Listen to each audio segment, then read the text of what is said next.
Organic acai has very high levels of antioxidants and essential nutrients that help keep your immune system strong. Organique acai premium blend and freeze-dried capsules daily to help increase your resistance against harmful viruses. Keep yourself and your family healthy and protected with Organique.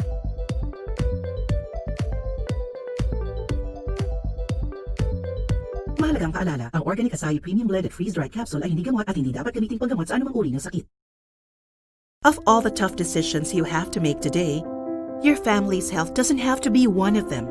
Not when you have the choice to go organic and live full, natural, and holistic lives. So start your day right. Load up on antioxidants. Choose only organic superfoods. And keep the momentum going. We're making it easy for you. Live organic, choose organic. It's easier than you think. Mahalagang paalala, ang Organic Acai Premium Blended Freeze-Dried Capsule ay hindi gamot at hindi dapat gamitin panggamot sa anumang uri ng sakit.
Of all the tough decisions you have to make today, your family's health doesn't have to be one of them.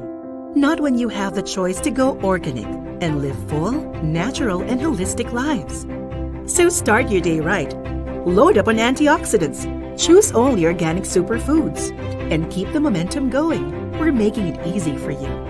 Live organic, choose organic. It's easier than you think. Mahalagang paalala, ang Organic Acai Premium Blended Freeze-Dried Capsule ay hindi gamot at hindi dapat gamitin panggamot sa anumang uri ng sakit.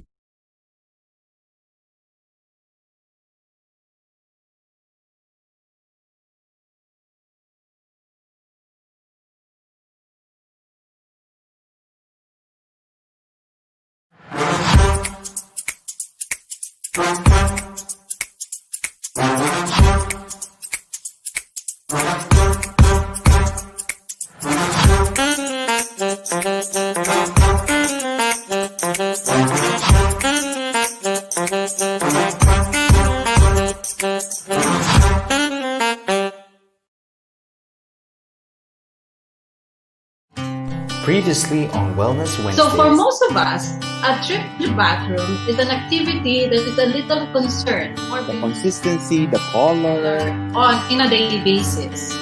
Yeah. Before we used to say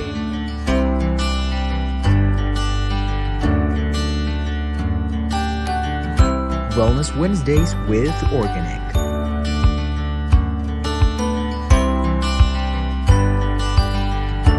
We care because you matter.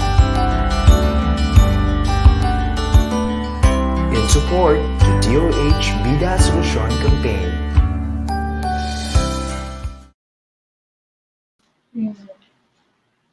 Hi, good afternoon. And hi everybody, especially to all our viewers watching our live right now. Pasensya na po, natagalan tayo because we're waiting for Doc. Alam natin Doc is very, very busy right now. So, but we're thankful that he spent time for us para matutunan natin itong how to have a healthy kidney. So we're encouraging you to join our Facebook game to win exciting organic immunopack. Ang ganda ng prices natin ngayon. Actually, it's a very healthy product, no? And then visit our Facebook Live, Organique at Organic Inc. and comment your answers there. So we have guessed the word. So ang hint po natin is this is our upcoming products, the hashtag better and the hashtag healthier alternative to your favorite drink. So you can either serve it hot or cold yourself and with your family, no? So any guesses? Shoot your answers in our post and let us see if sino po ang lucky winners natin, no? So let's discuss about how to have a healthy kidney. Chronic kidney disease is a worldwide health crisis. 10% of the population worldwide is affected with chronic kidney disease, no? Ang taas no, 10%. So despite the fact that it's treatable, early diagnosis is very important, no? So it's possible to stop the progression of kidney disease. The importance of kidney, talagang overstated ito. It helps, it regulates our water, the balance of water, it regulates our blood pressure, and also it helps on the production of vitamin D. So that's why we have 2 kidneys po. So kung mabag down yung isa, at least our life still continues even with 1 kidney. So ganun ka-importante yung kidney. It's life-sustaining. So despite of kidneys getting, kailangan po natin yung TLC. So dapat we have to give tender, loving care. A lot of us take our kidneys for granted, not paying much attention on the diet and the lifestyle. Ha? Baka guilty tayo dito, no? So now it's time to show more care and attention the kidney deserves. So today, we are here again with the chairman of the section of urology and the assistant professor in the section of urology of Fatima University Medical Center. And joining me right now is Dr. Lee to talk about the importance of our kidney and what we can do to keep it healthy and top shape. So let's all welcome Dr. Lee. Hi, Kat. Sorry. I came from a My gosh, I came from a what do you call that? Webinar. So meeting with the Ayun. PUA. So anyway, you're Mm-mm. really right, no? The kidney is very important. We have two kidneys. They act like twins, no? The main Yes. function physiologically is filtration. Number one, when you say filtration, they take in whatever is endogenously taken in by the body, and Mm-mm. exogenously, then endogenously, what is excreted as toxin by the body. Okay, so they filter Mm-mm. it. Then the second process is reabsorption. So whatever is important in the system or in the body, they will try to pick it up. Okay, that is why the filtration system, Cathy, in the kidneys are very very important. No, you have your glomeruli and all those tubules that you have. No, so they're very important. And lastly is your excretory factor or yung process. This is wherein the kidney now throws away those substance or toxins that are not significant to the body. When I say they are not significant, they are of no use to the body. Either they are excess or more than above, no? Kasi I think last time we talked about urinalysis, diba? The color of urine. You can have dark Yes. color urine, you can have cloudy urine and all those stuff, diba? We've discussed that very thoroughly. So these are the things that the kidney will really do as a very important excretory organ. Mm-mm. So, Doc, what are the signs and symptoms kung may kidney disease tayo? Di ba, last week, we were discussing about the colors, di ba? But there's more to, there's more to the urine itself, di ba? So, are we experiencing pain somewhere or thirsty ba tayo? So, what are these signs and symptoms, Doc? Okay, number one kasi if you know the basic physiological function of your kidney, then when the kidney starts to go into failure, number one that you can experience is the inconsistency of your hemostasis. So number one, you can probably note edema, okay, Mm-mm. anasarcus in the abdomen, okay, then elevation of your creatinine, which is a very good determination if you have much toxin in the bodies, okay.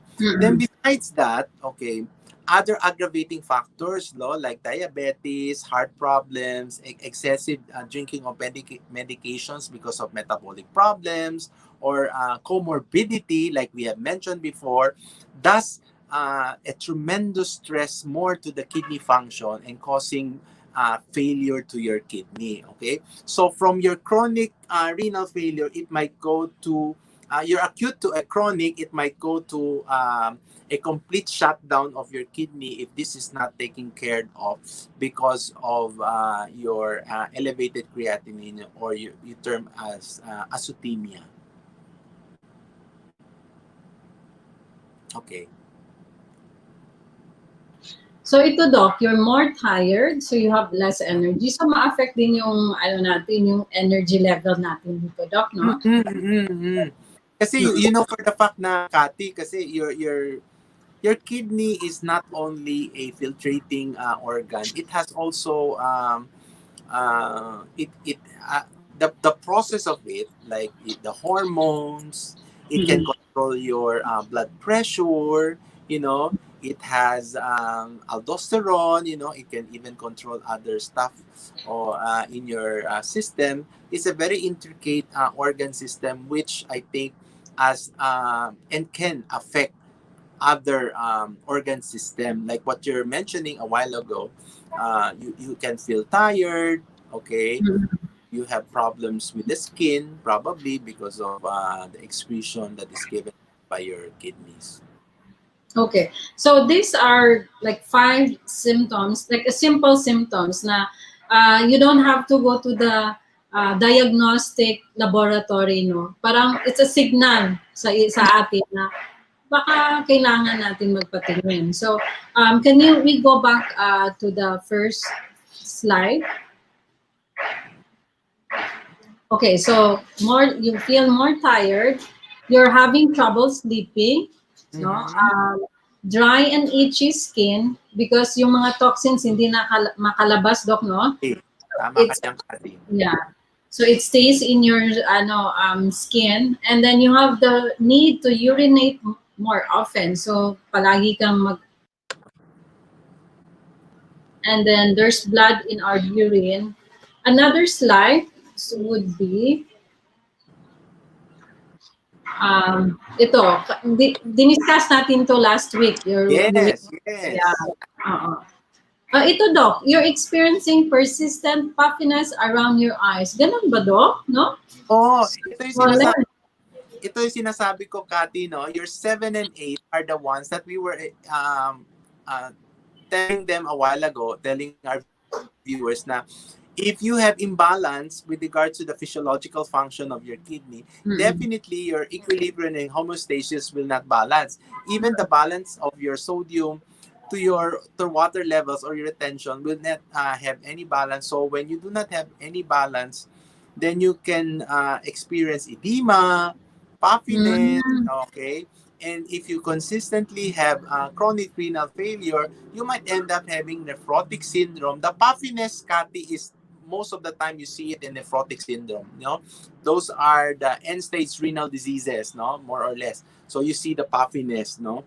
Then, Oh. of course, the edema by bipedal edema of your legs, you see that swollen. Mm-mm.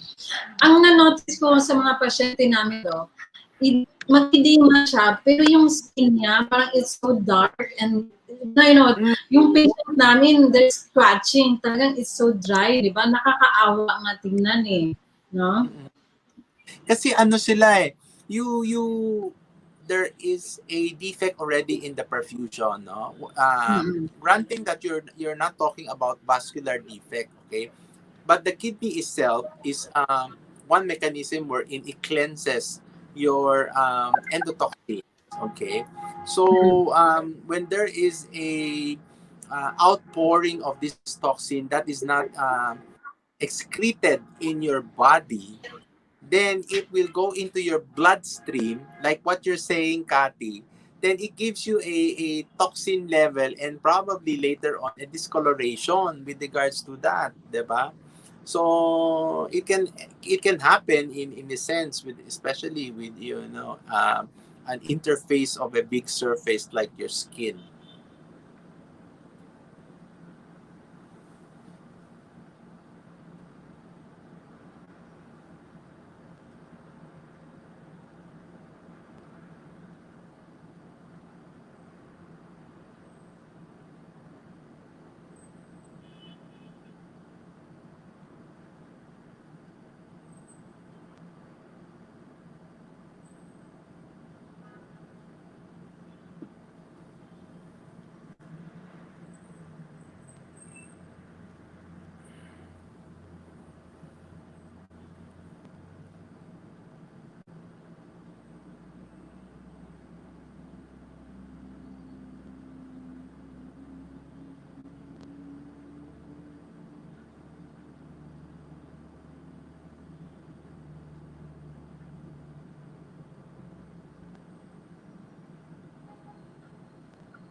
And without hydration itself, you cannot do without the process of the filtration, absorption, and excretion.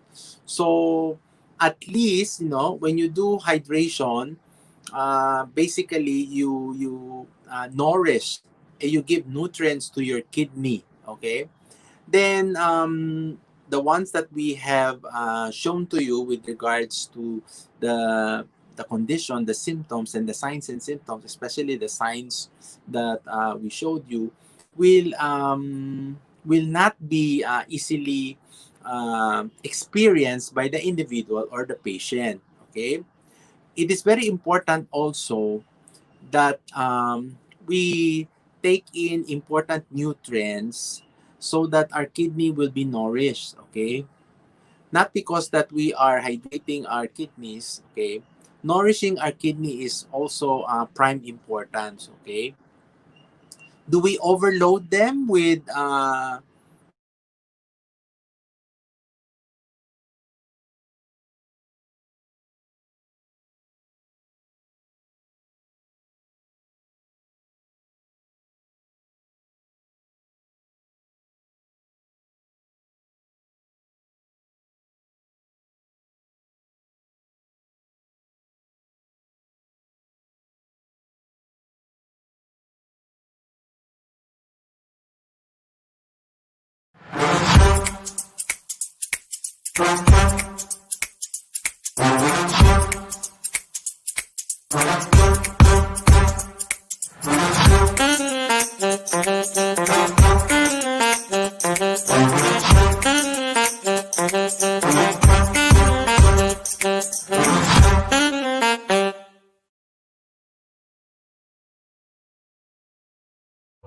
Organic acai has very high levels of antioxidants and essential nutrients that help keep your immune system strong. Organique acai premium blend and freeze-dried capsules daily to help increase your resistance against harmful viruses. Keep yourself and your family healthy and protected with Organique.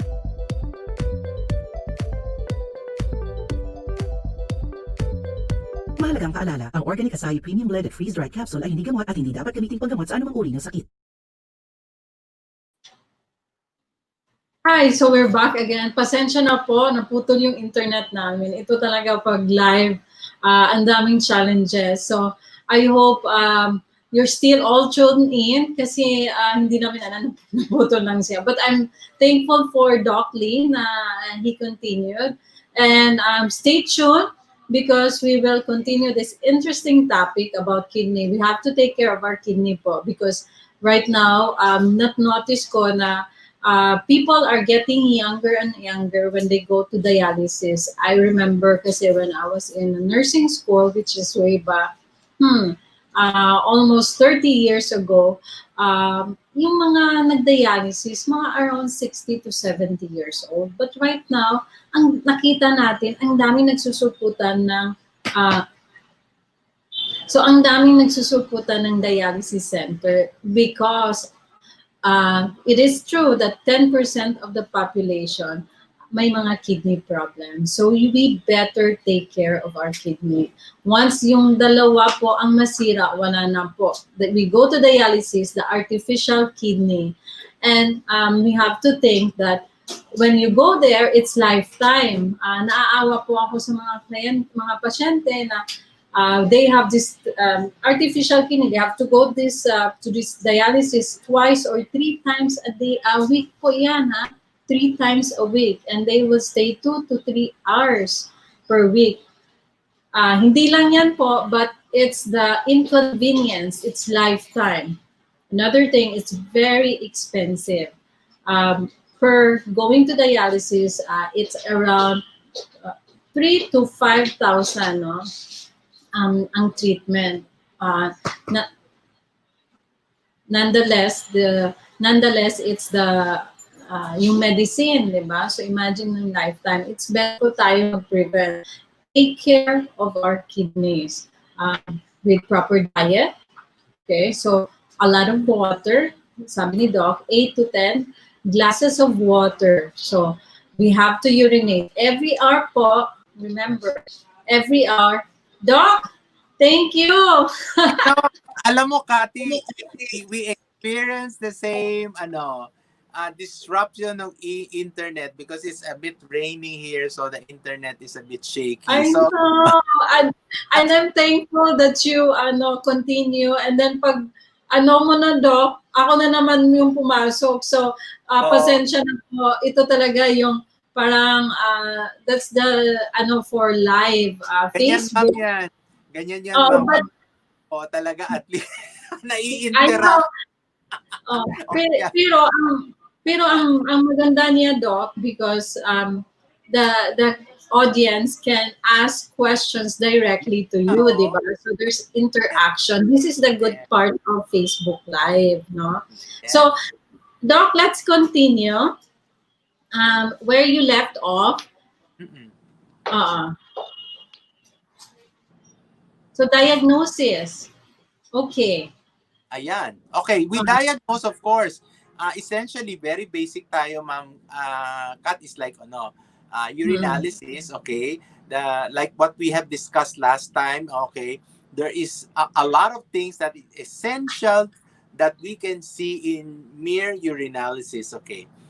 Imaging test, very basic, ultrasound, okay? You don't even have to go CT scan yet, no? Ultrasound lang, Cathy, pwede na yan, di ba? Okay, So our viewers don't need to be scared of and go into panic. Sabi niya, ultrasound natin kidney natin. Okay. What does your ultrasound tell you? It gives you the parenchyma, the thickness. Are there mass there? Are there stones? Is the kidney in failure? You can see failure in the kidney when there is thinning of the kidney, no? The layers of can see and whatever, no? So there's a lot of things you see in the ultrasound per se. Now, with regards naman, if you want to elevate your diagnosis into CT scan, unless you can see stones or bigger magnitude of mass that you need to identify and try to see if there are adjacent areas that are involved. Okay. I like to tell them, Cathy, that another important diagnostic evaluation is your blood exam, your creatinine or your BUN creatinine, because that gives you a function of, and they give you a average function of your kidney, your BUN and creatinine. Okay. Doc, for our viewers, Doc, no, there might be wondering, baka mahal to, paano to? So, with that lab test, mga magkano yun, Doc? And it's outpatient, di ba? Hindi siya dapat ma-admit, no? Oo, tama yan, Kat. Alam mo yan, depende yan kung anong institution pupuntahan mo. When you go to a high level hospital in QC, alam nyo na, hindi ko babangkit, o sa BGC, o alam natin yan, Cathy, siyempre may mahal.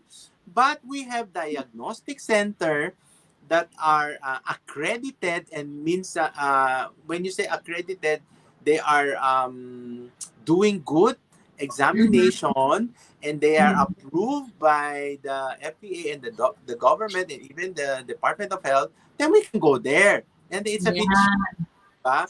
Wag lang yung there's no accreditation in that center or laboratory, and it tends to be giving you false results later on. So there are a lot of options that we can do, Cathy, na if you're not amenable to hospital and your budget is not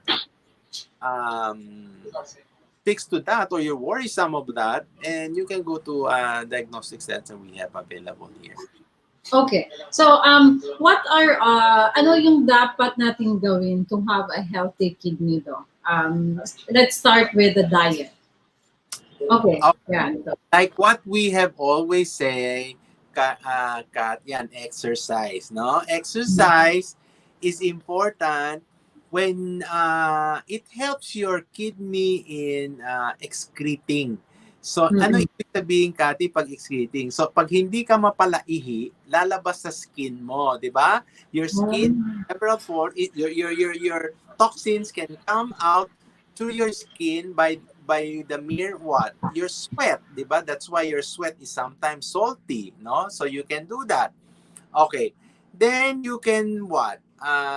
of course, that the thing that we always remind them is you drink 8 to 10 glasses, diba? You hydrate, okay?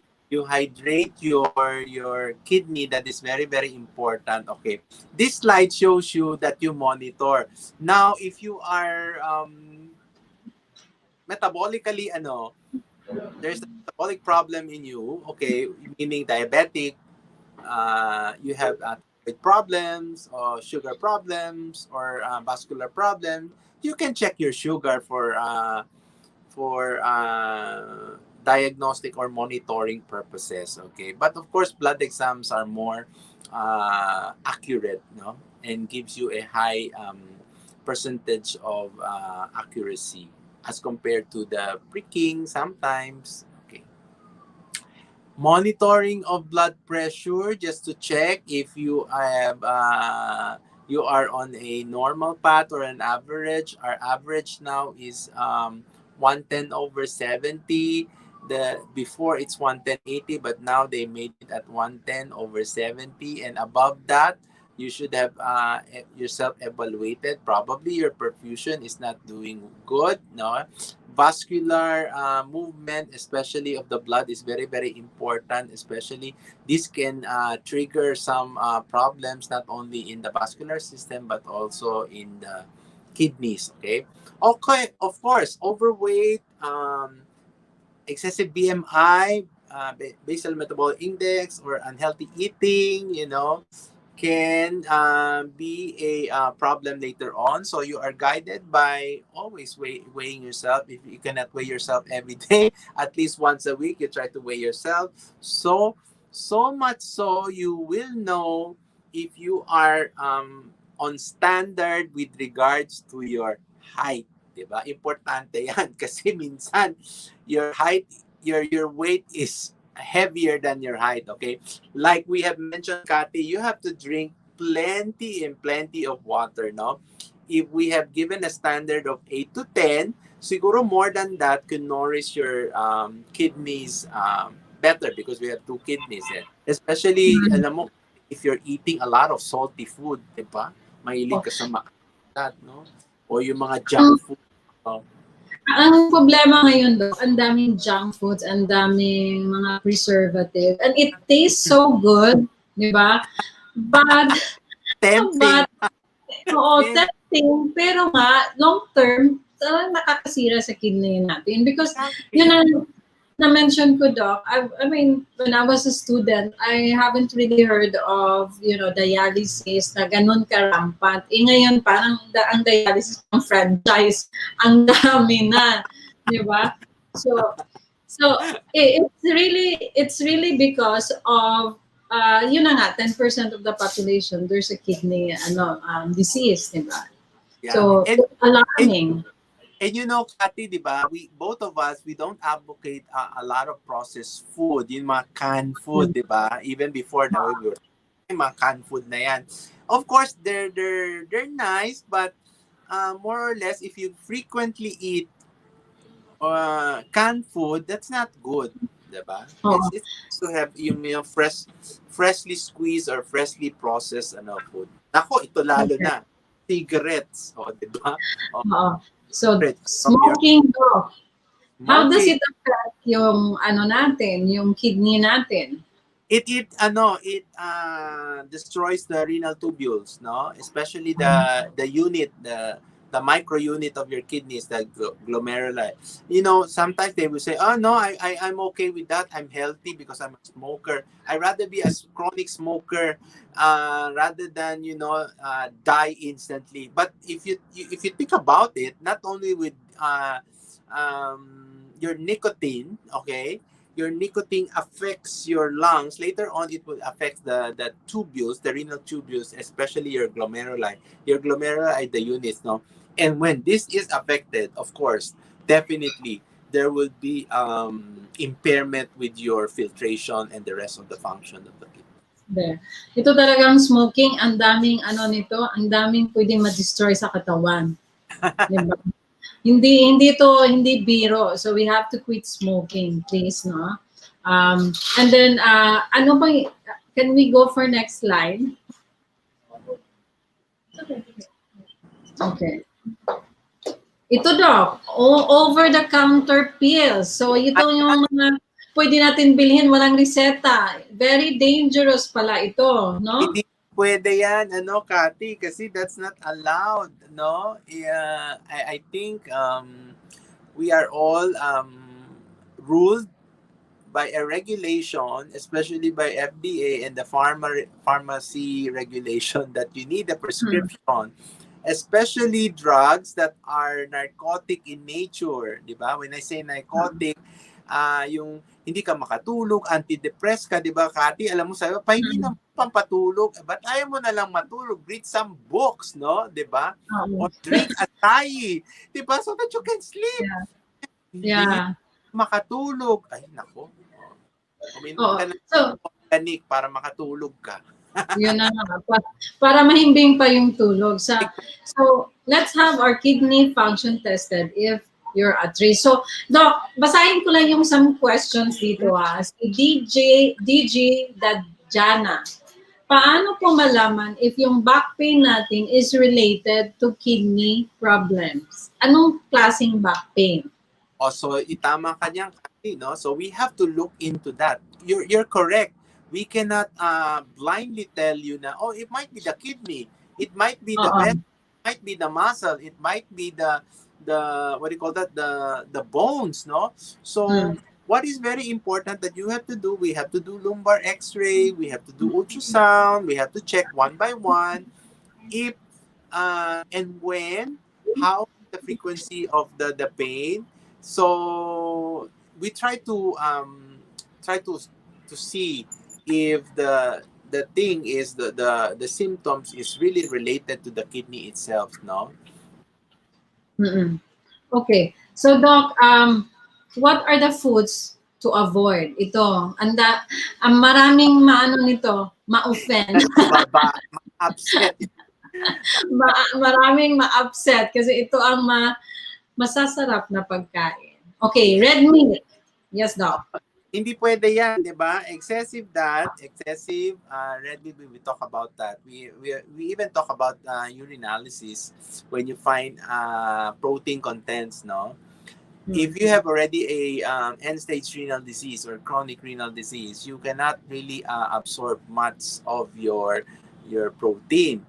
If you are diabetic, you aggravate that because you get into diabetic nephropathy, no? So all your protein will come out.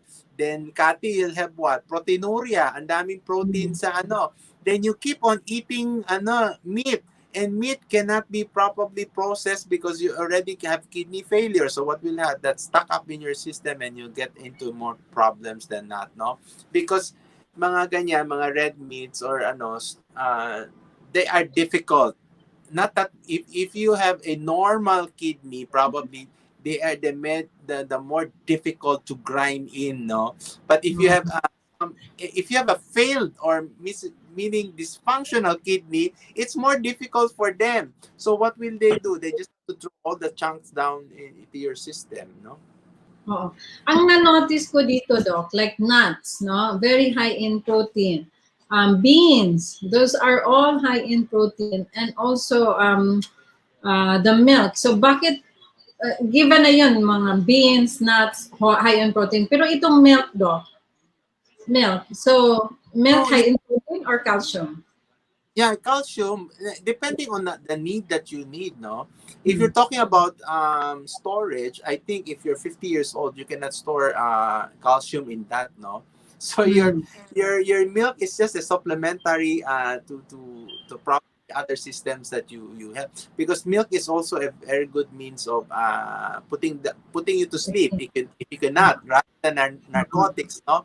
So if you're talking about you need calcium, probably not much, because you have gone into the level, because up to 35 years old you cannot absorb calcium or you cannot store calcium already. Okay, so but it is needed also for some aspect of your muscle, because your muscle needs calcium also. So pwede rin yan for functioning of a good functioning of your muscle, para hindi laging cut mag-contract, alam mo yon, yung pinupulikat, you call that. So very good. Now with regards to naman nuts, we have classification of nuts, diba? You know that you have very bad nuts, yung mga peanuts, mga ganun. Peanuts. Oo. Oh, you have very high good nuts like mga walnut, almond, di ba? You get Ah. why? Because the antioxidant content is higher in those yung mga fabulous nut. I know there's a Yung mahal na nuts, Doc? Yung mahal na nuts. kaya fabulous cut, di ba? Ibig sabihin may presyo yung mamahal. Oo nga. Walnut, di ba? So, sabi natin, pero mataas ang antioxidant. We need that no? And one element of supporting the kidney is your antioxidant effect. Like our acai berry, the organic, because you have a lot of anthocyanin there. It's very good to support the kidney, especially the tubules. It supports the lining of the tubules. So okay yan, mga ganon. So you get the high nuts na lang. Okay. So meaning yung nuts, hindi lahat nuts na hindi it's not advisable. So we have to choose the almonds, yung walnuts. Those type of nuts are good for our body, even if you have kidney problems. Okay, so only peanuts daw. Yung ordinary peanuts natin, ang sama no, yung parang the peanuts, diba? Yun. So yun na medyo hindi masyadong maganda ang element. So it gives you more uric acid. No? Okay. So just to clarify, all the high protein, no?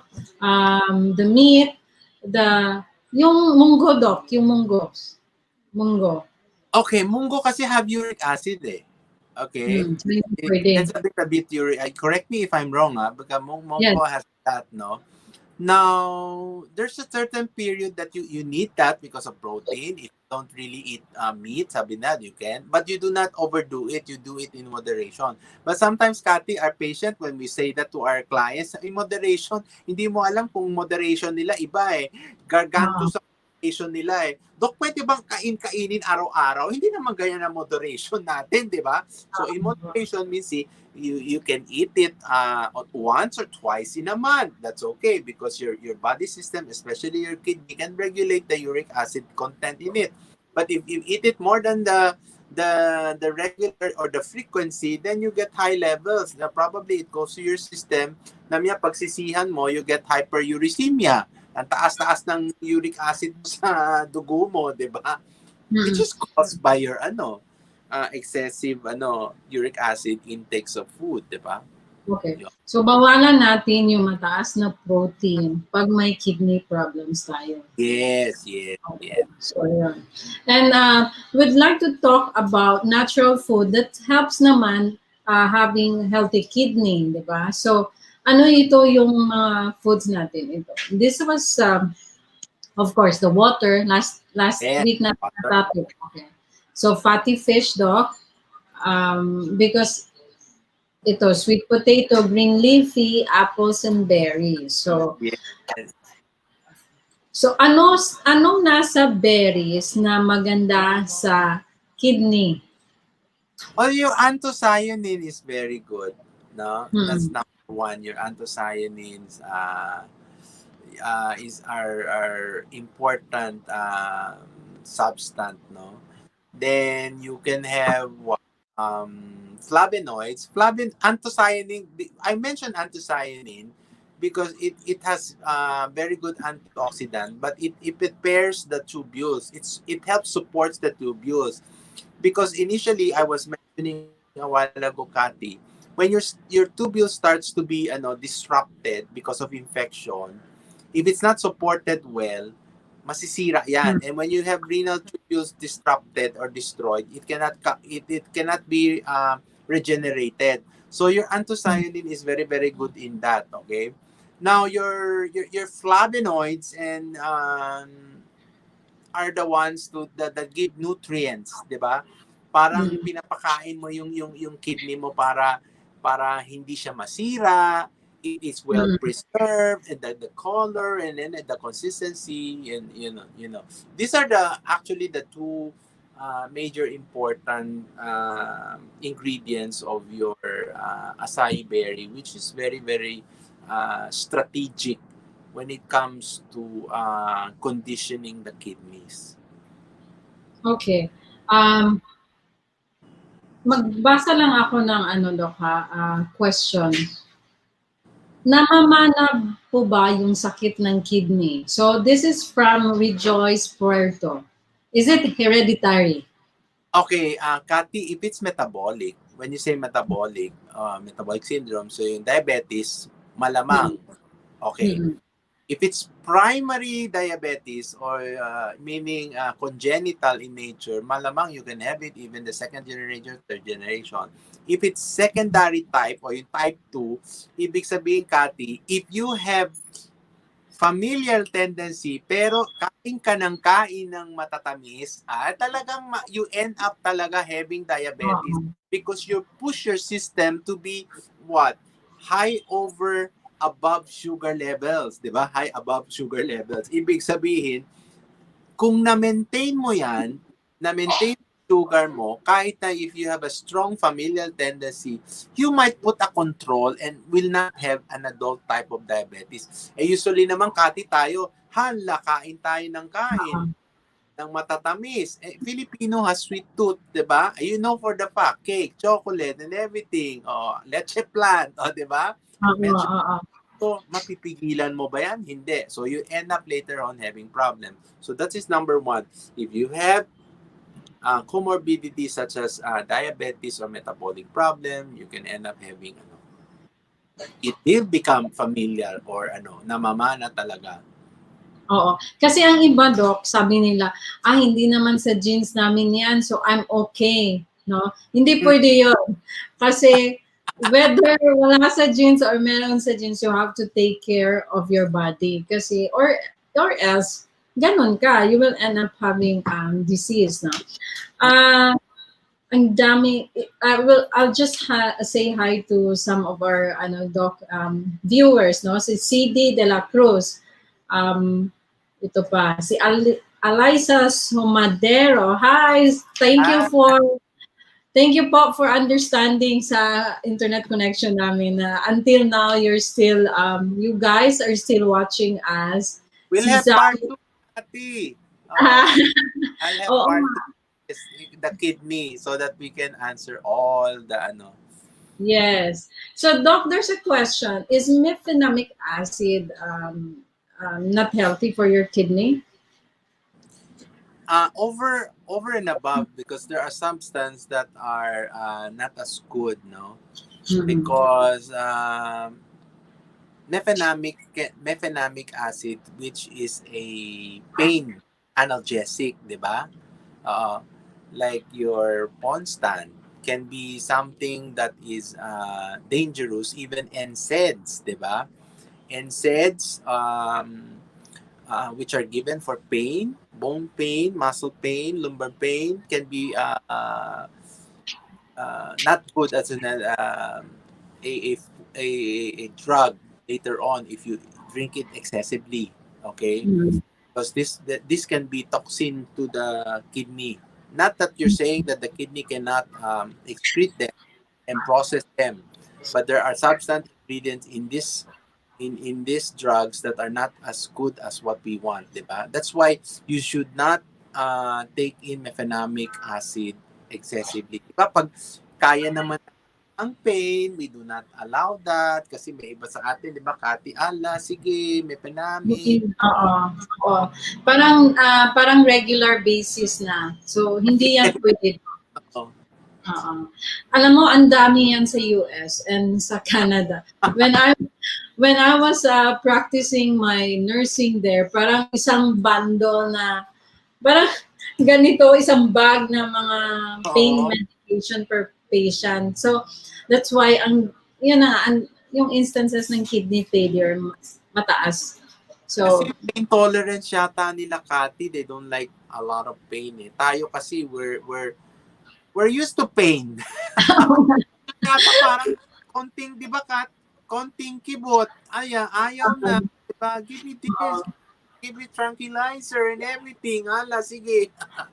So, kaya mo pa, we don't give. Like me, I don't, in my practice, I don't give if it's not really severe pain. No, you have body mechanisms that can overcome that naman.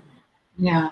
So, yun, Doc, I really appreciate how you see this na hindi immediate kaagad na bigyan mo ng client mo ng pain meds, no? Kasi something dangerous for them in the long term, di ba? Okay. We will entertain one last question after this kasi we're running out of time na. Okay. So, sandali ha. Okay. From Rocky Penelio. Being hydrated is good but constantly peeing is not. Paano maging hydrated nang di pabalik-balik sa banyo? Totoo. Okay. Very na ano ko eh. Alright, okay. Now, you don't drink water or you don't gulp water if you are going to sleep early. So the last water intake you probably take it at 6 o'clock. No, bed. Of course, if you take in more water beyond that, you will urinate. Okay, that's a normal thing. You urinate because if it is excessive and your body doesn't need it, Rocky, you will urinate. You definitely will. It will not stuck on you. Kasi pag nag-stuck yan, pag idima ka mamanas-manas ka na paggising mo. When you look at the mirror, parang feeling mo your whole face is so floppy. Sabi mo, ay, nangyari sa ako. But kidding aside, of course, that is why we were saying last week, di ba? Our kidney in the urine system, it's very nice to see because it's a regulated thing, di ba? So our excretory organ, especially our kidneys, know when it is needed and when it is not. So pag excessive siya, lalabas siya. Pag napuno na sa pantog mo, kailangan ilabas mo siya.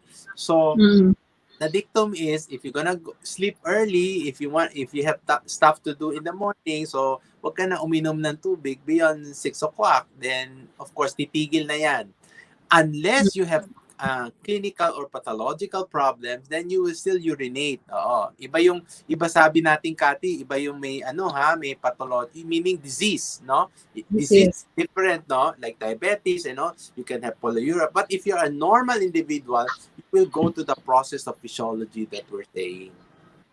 Okay. So, Doc, grabe ang daming questions. Miski we have internet connections, but they're really hanging on to us, no? So, thank you very much. Mag-hi tayo ni, Doc, Alva Cruz. Yes, thank hi. you, Noel Noida, Joy Javier, Eliza Sumadero, and ang dami pa, Rosel Manguito. So, salamat sa inyong lahat na nagtumatangkili sa show namin and hopefully you learn a lot. Doc, kapos na tayo sa oras. Thank you, Kat. Thank you for bearing with. I was coming from a webinar from our society, then I have to cut. Sabi ko, I have to cut because I was the moderator. Sabi ko, I have to go to another show. Oh my God. Sorry do, kasi kasi ang tagal nila. Then I have to jump, and then thank you, Justin, for being patient. Of course, Cathy for being patient. And of course, thank you to our internet. So favorable.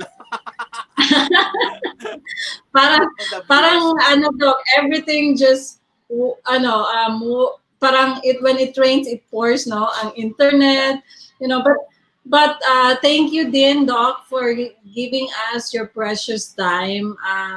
We learned a lot in this discussion.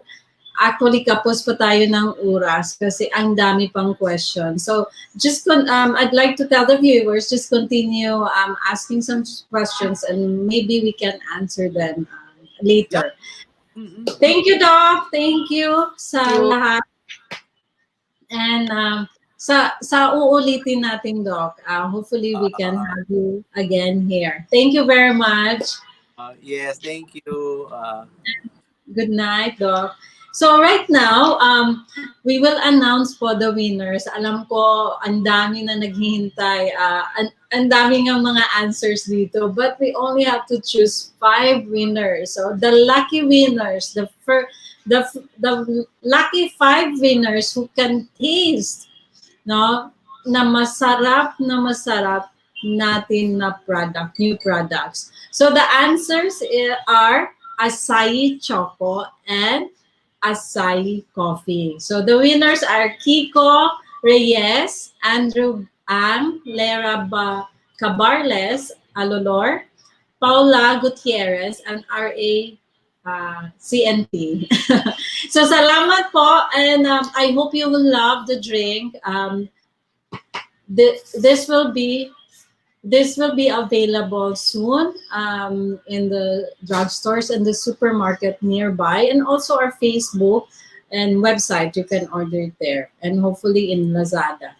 So thank you very much. So there you go. We have to take care of our kidneys. So dapat proper diet, lifestyle and diet, no? And of course, we have to keep it nourished, detoxified by using organic acai. Kasi ang acai berry has very high antioxidant na na-mention ni Doc for detoxification and repair of cells. So let's take care of our kidney. Hopefully, after 10 or 5 years when we grow older, we will not be dependent on any machines. No? Please, drink a lot of water, take your supplement, and be immunostrong. Thank you, and sa uulitin po.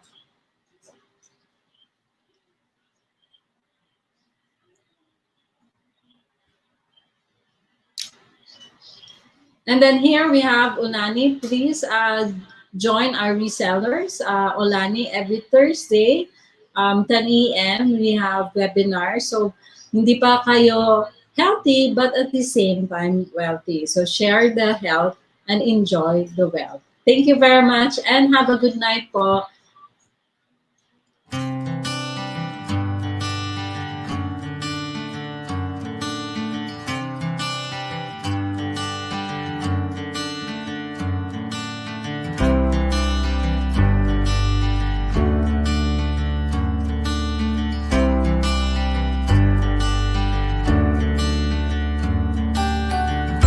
Wellness Wednesdays with Organique.